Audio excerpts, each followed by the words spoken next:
getting malignancy. So this is another one, cystic ovarian carcinoma. Patient had primary ovarian carcinoma. Ovary cystic carcinoma, there are two types. One is serous cystadenoma, and another is mucinous cystadenoma carcinoma. Serous or mucinous cystadenoma carcinoma. And another one is diffuse infiltrative tract. This is the most complex one because we have primary hepatocellular carcinoma, diffuse infiltrative tract, can be also secondary. So diffuse infiltrative type of metastasis disturbs the parenchyma throughout the liver. You will see parenchyma is heterogeneous, not looking normal, and difficult to find focal lesions sometimes. Previously, I have shown one slide, multiple lesions are there, no diffuse, no definite margin. But here you see this case, difficult to identify any lesion. But if you look meticulously, you see small lesions are there. Not only that, there are halocine also. So if you see halocine also, probably it is diffuse hepatocellular carcinoma. If no halocine, maybe others. Diffuse infiltrative metastasis may come from many places, breast carcinoma or lung carcinoma. So it is not imperative that you will be able to say where is the primary. Primary, most of the cases needs further investigation. But at least you can say it is secondary this time. And you can close up. If it is bullseye, I will start first lungs. If it is ecogenic, I will first start pancreas. If it is cystic, I will say ovary, pancreas. Because some cystic masses occurs in the ovary and the pancreas. Common target intervention and then surgery. At least I can say this is secondary metastasis. This is kidney, lung is very big. There is moderate hepatomegaly with diffuse infiltrative type of lesions throughout the throat. Patient is having weight loss. So at least you can say this is malignancy. Now question is, diffuse type can be primary, diffuse type can be secondary. So it is difficult without biopsy. Diffuse type, whether primary or secondary, if you do not do biopsy, is really difficult. If you can find secondary, it becomes easier.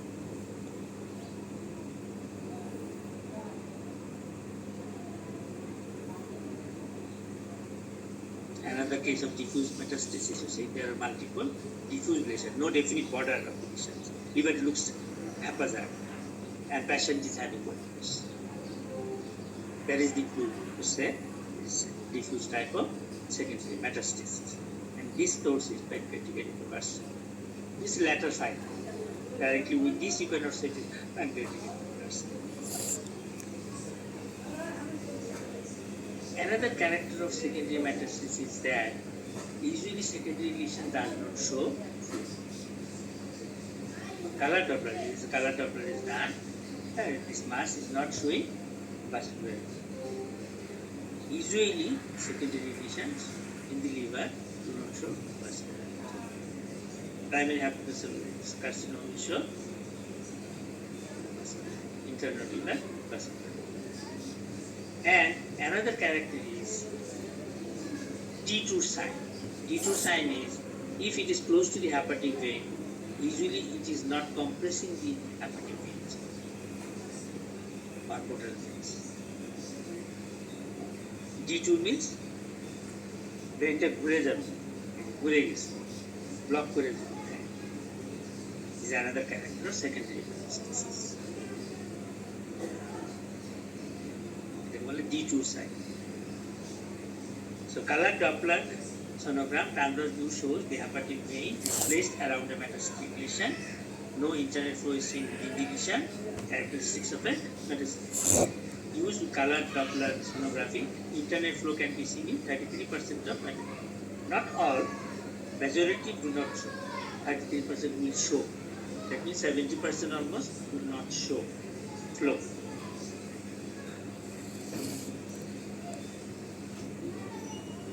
other non-neoplastic. Focal fatty infiltration already we have discussed. Focal fatty spelling already discussed. Granulomatous infection, candidiasis, pneumocystis carini, we discussed. And some others are pneumobidia. Pneumobidia is yard in the intrahepatic microbes. Looks ecogenic masses. And shotgun pillets. পাখি মারার যে বন্দুক shotgun গুলি যে গুলি ছড়া গুলি বলে পিলেটস। হ্যাঁ, আজকাল বাংলাদেশের মানুষ কিন্তু গ্রামে খুব যুদ্ধ করে এইবারে আগের দিনে দা কুড়াল নিয়ে যুদ্ধ করতে, এখন বন্দুক নিয়ে। Shotgun is very common. শিকারি পাখি মারার বন্দুক গুলি মানে কয়েকদিন আগে আমাদের গ্রাম থেকে এই যে এইবার ইলেকশনের মারামারিতে আমাদের গ্রামের একটা লোক সারা শরীরে মাসের ভিতরে লাগছে লিভারে, আমার কাছে আসছে আসছে যে কি করবো ব্যথা, কিছু করে কয়টা ব্যাগ করবো 600 have to live with it. That's the stop was it. I had a shoulder surgery. There was pain for 2 years. Now there is no pain.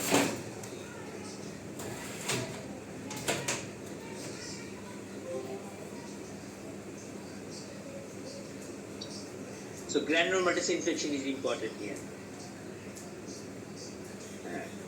We never diagnose granulomatous infection by doing abdominal ultrasound. I have seen many cases. And I have treated with COX, anti-COX, anti-tubercular treatment.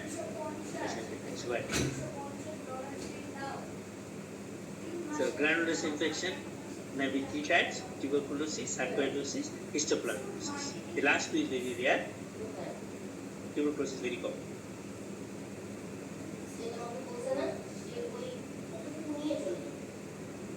So extrapulmonary tuberculosis and non-tuberculous mycobacterial infection, atypical mycobacterial is called non-tuberculous, have increased with the spread of AIDS. Ultrasound may show evidence of liver and spleen involvement. Same infection can occur also in the spleen. Liver is usually enlarged but may have normal echogenicity in tuberculosis. Just enlarged, no other change. Or liver may have echogenicity with increased attenuation of sound resembling fatty liver. Or may have solitary or multiple high-to-pit, well-marginated solid masses with slight distal acoustic harassment or densely calcified masses with acoustic shadowing may be seen secondary to active tubercular granulomatous. The 3 presentation may occur: just hepatomegaly, splenomegaly, not severe, mild. And in addition, may have increased brightness similar to generalized fatigue, or multiple hyperliquid solid masses. Usually they are small, so usually you do not use the word masses, we use foci. When they are small, it's a tiny hyperliquid foci throughout the spleen. They are active granulomatous. There can be also calcification. In case of calcification, they are healed. Yeah, healed. So I cannot say tubercular granuloma. I have to say calcification. In that case, patient will have symptom. But if it is active granuloma with multiple hyperliquid foci in the spleen or liver, patient will have low-grade fever, night sweating, weight loss. And if you do lung X-ray, you get primary the lungs. Sometimes if you have mild or moderate pleural effusion even above the dome of the diaphragm. With liver we see pleural effusion also. So the last case I found, a 6-year-old male who came from my area, my village area.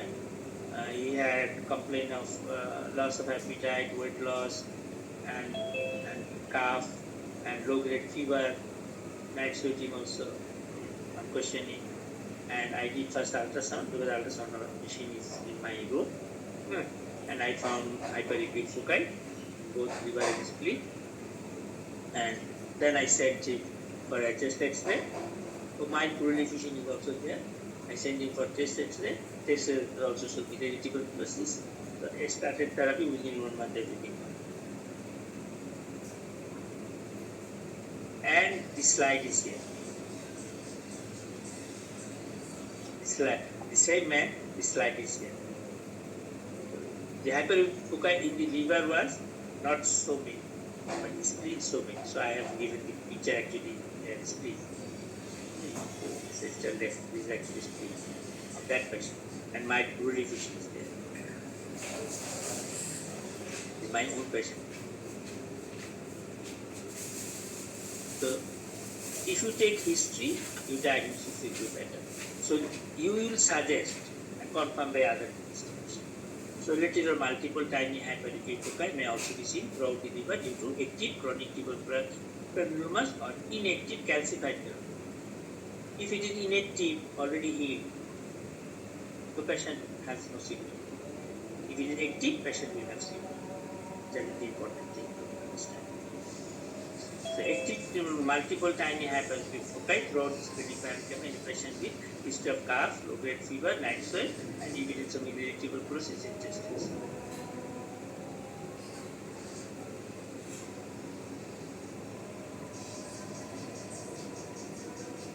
This is another calcification, shadow, unisolated, well-defined marking, and patient is asymptomatic. What will say? Inactive. So I don't know it was granuloma or not. I should not write granuloma. I will say benign healed calcification. Granuloma can be histoplasmosis, can be tuberculosis, can be abscess, can be calcification may arise from any source. So I am not sure whether it was granuloma. Why it is here? It is written in books because it was proved that the patient had tuberculosis.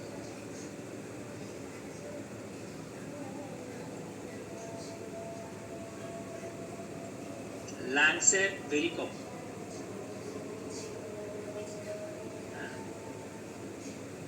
We do about at least 100 test X-ray per day in my clinic. And in early days, I used to look every X-ray. So 100 tests is misused per day. At least 15 to 20% of our population has calcified lesion in the lungs due to primary complex disease. This is very common, endemic in our country, tuberculosis. So it enters into the lung and infected, and due to good immunity build up remains calcified. But in Middle East they do not allow. The strict instruction is that anybody has calcification, do not certify him as fit. The next is candidiasis. Candidiasis of the liver or spleen is secondary fungal infection.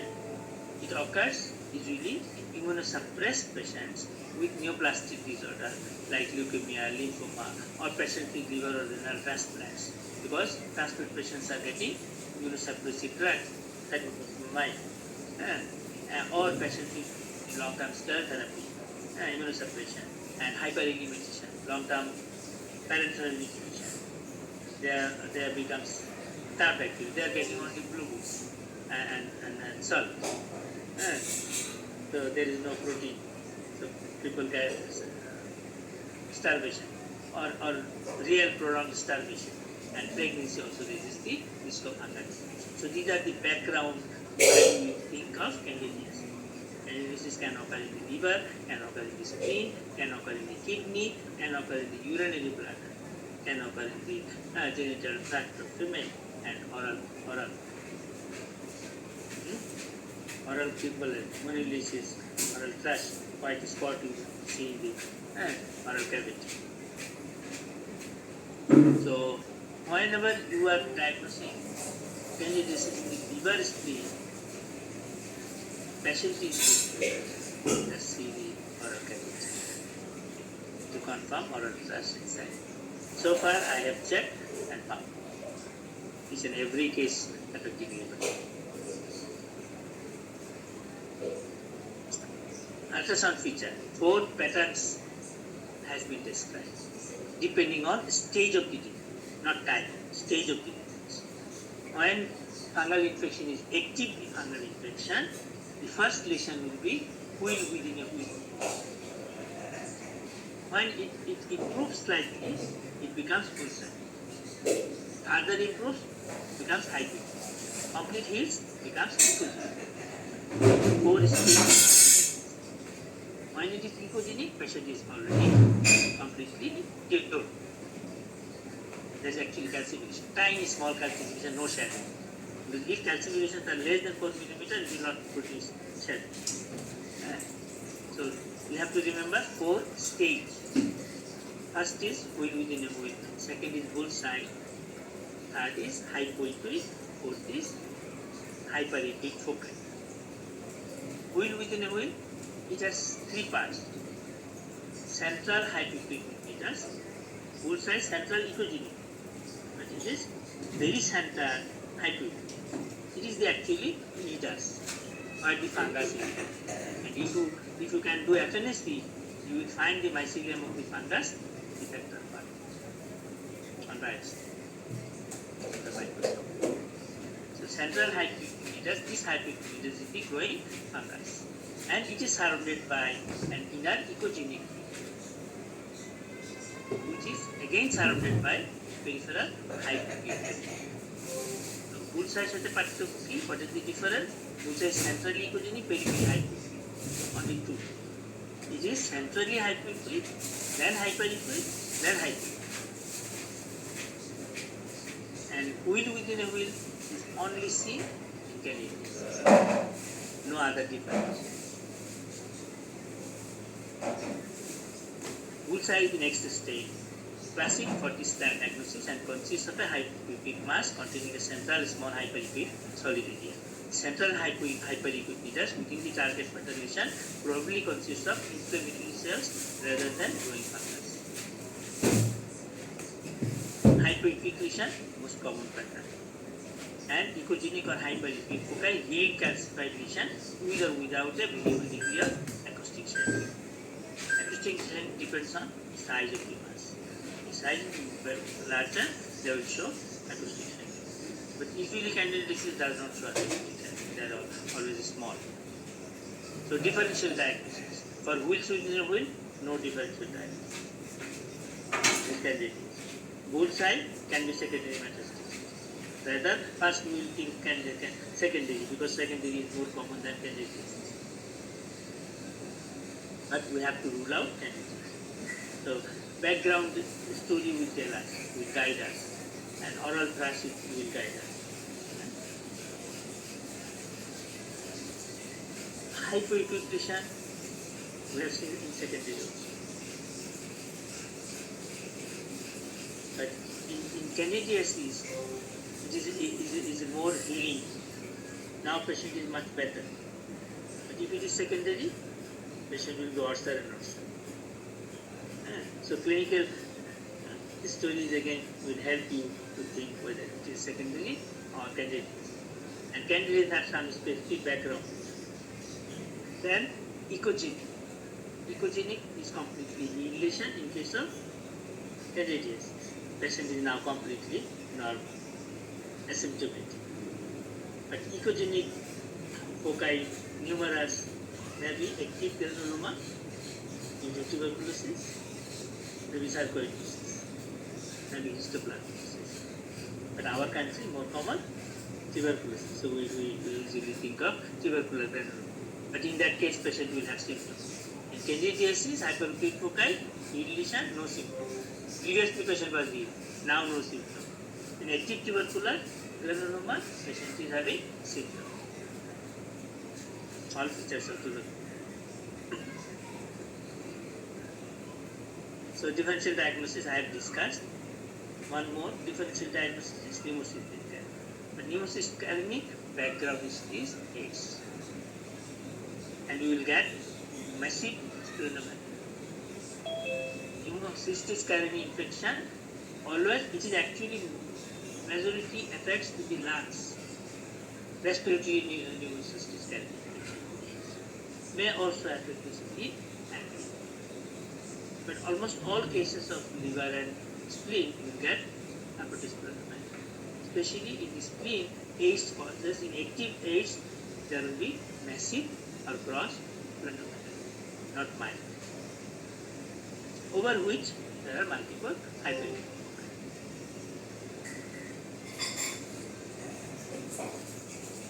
So come to pictures. This is an example of wheel within a wheel. Centrally hypo, then epididymis, then surrounding again hypo. So this is a classic example of wheel within a wheel patient. It has no other DDA except candidiasis. But even then match with background. Full trial. Centrally epididymic, surrounding hypo. First thinking will be secondary metastasis. The first thinking lung, then others, lymphoma, leukemia, and candidiasis, the second option. Multiple hypoequivalent. This can be tuberculosis also.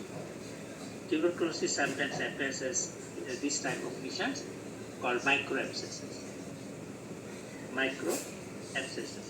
So if it is tuberculosis, patient is very sick. With numerous microabscesses, patient is very sick.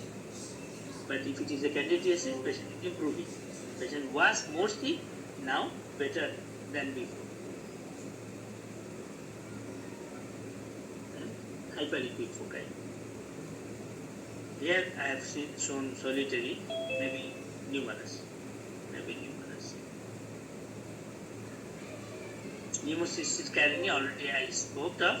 This is extrapulmonary infection of pneumocystis. Pneumocystis basically attacks lungs in AIDS patient. May also attack liver and spleen. So liver spleen extrapulmonary infection by pneumocystis carinii in patients with AIDS. When disseminated infection with pneumocystis carinii occurs, diffuse tiny hyperliquid foci without acoustic shadowing can be seen in the liver, spleen, kidney, even in thyroid. Calcification may also develop as the disease progresses.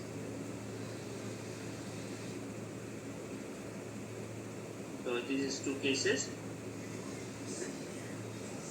Hepatomegaly is there, gross, huge liver, and hepatomegaly is there. Numerous hyperliquid foci, and patient is positive for AIDS. So, if test already not done, you can ask for pending report. I do like this. A report for a report, a test for a the ovarian malignancy pachi, serous submission assisted in a carcinoma. এখন আমাকে বলতে হবে suggest C125 করে নিয়েছে 600 highly suggest confirm বলবো না highly suggest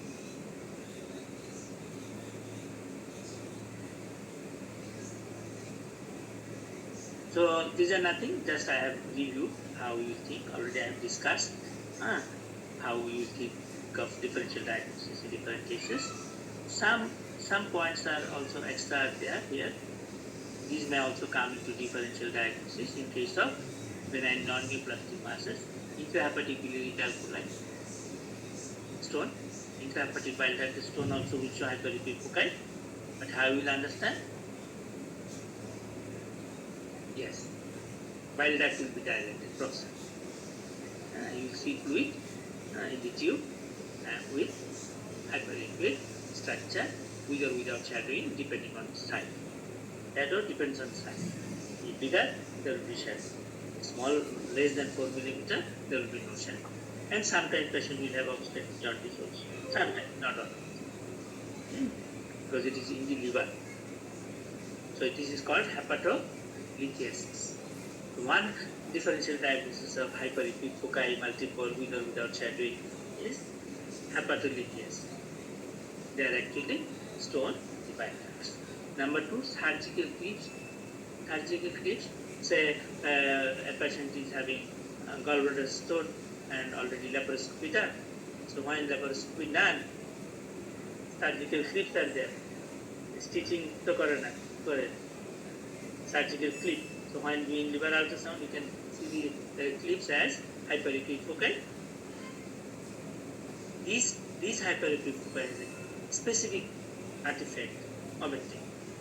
So history of surgery, biliary surgery, or liver surgery, gallbladder surgery, and hyperacute foci with commercial artifact, these are surgical clips. Of course, in the region of gallbladder process. Second is shotgun pillars. Already I spoke of shotgun pillars. You will see multiple hyperacute foci with commercial artifact, or in down, bright line. Artifacts is bright line. So, and there will be history of shotgun injury. So diagnosis is simple. I will show you a picture. Pneumonia, pneumopilia. Pneumopilia is here in the bile duct. Can be extrahepatic bile duct, can be intrahepatic bile duct. So when they are in the intrahepatic bile duct, you will see numerous hyperliquid foci in the liver with background story of intervention in the biliary system, either gallbladder surgery or bile duct surgery or pancreatic head surgery. This bile duct goes through the pancreas. A removal of head of the pancreas due to carcinoma may cause the intrahepatic bile duct. Most commonly, ERCP can cause air in the bile duct. Because when we do ERCP, we dilate the papilla of vessel, and duodenum is full of gas always. So gas goes upwards. The post-ERCP is the most common cause of pneumopilia. Trauma also can cause. The trauma and surgery. Surgery of pancreas, biliary, gallbladder, liver can enter here into the pneumopilia. Sometimes within the portal vein you can get hyperfoci. In the blood, portal venous gas may produce hyperacute foci frequently without shadowing, particularly usually occurs in advanced cases of portal vein thrombosis or portal vein hypertension. So these are non-neoplastic cases, and most of them require no treatment also. This is another case of large calcification. We are shadowing. We'll say a heel calcification, benign. Maybe granuloma, I'm not sure. This is an example of shotgun pillars. When I say shotgun pillars, patient had history of shotgun pillars. Recyclize after pillars.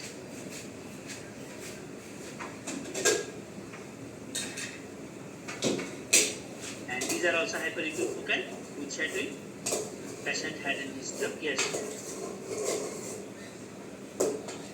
Just 24 hours back. Usually they remain weak and then absent. These are linear character, you see, not round. Because they are in intrahepatic bile duct. Bile ducts are tubes. Dominantly they occur more on the left side. Because left side is more dependent part. And non-dependent part. So ERCP is the most common cause of iatrogenic pneumonia. So any biliary tree surgery or injury, trauma in the biliary system or liver or pancreatic head cause pneumonia. Nowadays most common cause is ERCP, frequently being done. So we have completed liver.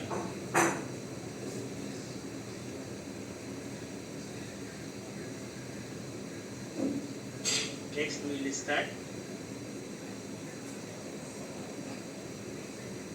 Recording stopped. So any question? Have to take the complex cyst. Complex cyst, listen.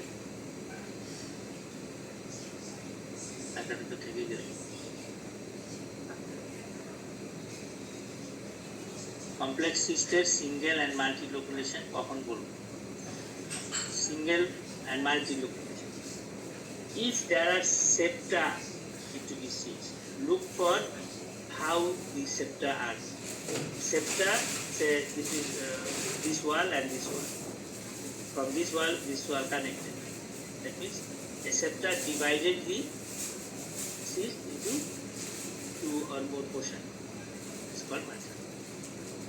Many septa are there, but nobody connected the other one.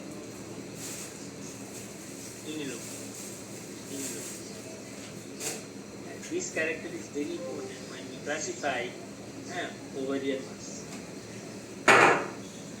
Ovarian mass, saying multilocular and unilocular is very, very important. Say you are seeing an adnexal mass, looks like somewhat tubular, and multiple septa are there, but nobody touches opposite wall. Usually it is not hydrocephalus. The commonest feature of hydrocephalus. So in gynecology, understanding multilocular or unilocular is very, very important. Very, very important. Any other question? How differentiation between echogenic wall of hemangioma and eggshell calcification? Eggshell calcification will surround a whole mass. Okay? And usually the mass is solid body. Number 2, echogenic calcification will show partial or complete shadow depending on density. But hemangioma, echogenic wall will never show shadow. Never show, it is soft tissue echogenesis. It is not calcium depletion. Okay? More interestingly, if you say benign and malignant, echogenic eggshell calcification is always benign, never malignant. Anywhere, whether it is thyroid mass or breast mass or liver mass, eggshell calcification never goes with malignancy. কিছু point আছে very strong.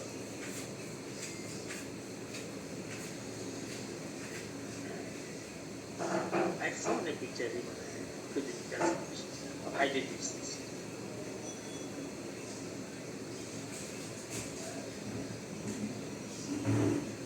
Tasnim Baba, yes, Mariam Apu, কোশ্চেনটা করছিলেন মরিয়াম আপু।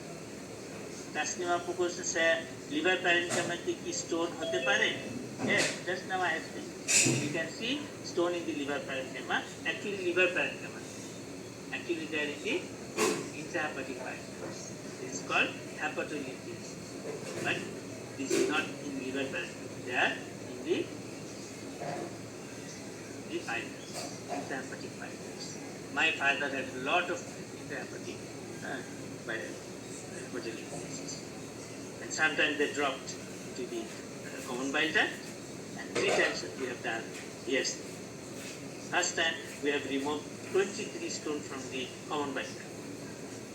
The largest one was 40 millimeter. And interestingly, our radiologist never saw CVT stone. He had severe pain, episodic. One night he called me. I had given him 8 hyoscine injection, tramadol injection, not relieving. Then I forced to give repetitive to relieve pain. Then I took him to big radiologist professor for ultrasound, said found it. Second attack, same, found it. Third attack, I did ultrasound myself. And I found numerous hepatolithiasis, numerous stone in the bile duct. Interestingly, gallbladder has no stone. We did 3 times. Yes.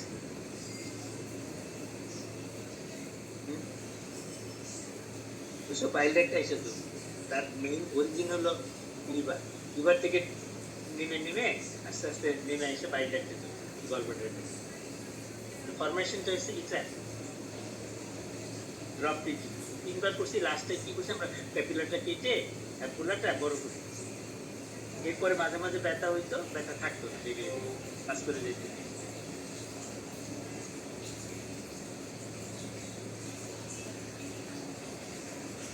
তো thank you. আর তো question নাই? Good, আমরা 3টা question পাইলাম। Thank you. আমরা তাড়াতাড়ি বন্ধ করে দিব, দৌড়ে এগিয়ে চেষ্টা করব।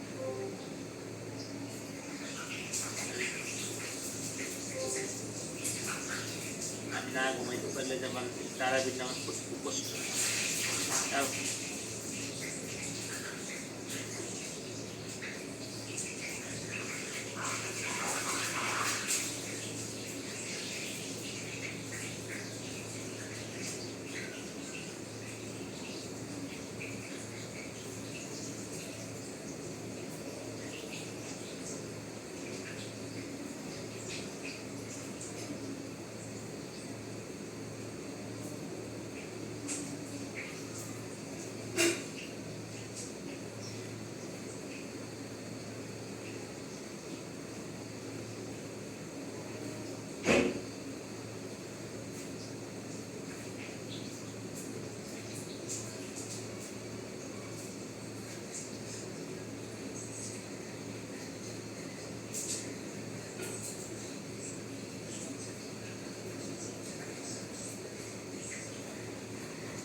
নামাজটা পড়ো।